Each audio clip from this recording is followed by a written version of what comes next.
वर्तमानपत्रांनी वारंवार या ठिकाणी जो आपल्या तक्रारी मांडल्या आहेत, छत्रपती शिवाजीनगरचा हा भुयारी मार्ग हा खरोखरच 8वा अजूबा म्हणून आहे आणि याची गिनीज बुक वर्ल्ड मध्ये रेकॉर्ड मध्ये नोंद झाली पाहिजे। कारण यामध्ये हा एकमेव असा पूल आहे, एकमेव असा भुयारी मार्ग आहे ज्यामध्ये शावर आहे, ज्यामध्ये स्विमिंग पूलची व्यवस्था आहे, पाण्याचा निचरा होणार नाही असं आयुक्तांनी या ठिकाणी सांगितलेलं आहे। मला खरोखरच वाटतं की हे IAS अधिकारी आहेत का, खरोखरच हा पूल हा इंजिनियर लोकांनी बांधलेला आहे का? आणि खरोखरच आश्चर्य आहे, उड्डाण पुलाची सुद्धा उंची कमी होती, यांनी खालून माती वखरून काढलेली आहे। म्हणजे खरोखरच यांच्या ज्ञानाची कीव येते, यांच्या या ज्ञानासाठी आपल्याला लाज वाटते। खरोखरच यांच्या इंजिनिअरिंगच्या डिग्री आपण तपासल्या पाहिजे। IAS सुद्धा खरोखर IAS आहेत का ते फेक IAS आहेत हे सुद्धा आपण चेक केलं पाहिजे। नागरिकांना पूर्ण अधिकार आहे की त्यांना या चांगल्या सुविधा मिळाल्या पाहिजे।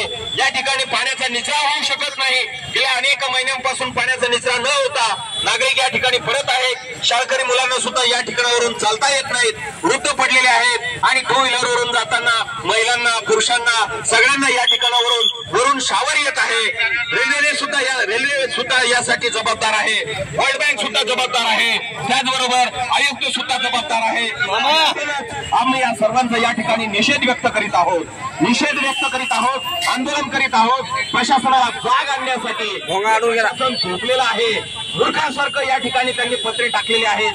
संपूर्ण मराठवाड्यातच नव्हे महाराष्ट्रात हे असं कुठेही पाहिलेलं नाही की ज्या ठिकाणी भुयारी मार्गावर पत्रे टाकले जातात कारण पाण्याचा निचरा होऊ शकत नाही।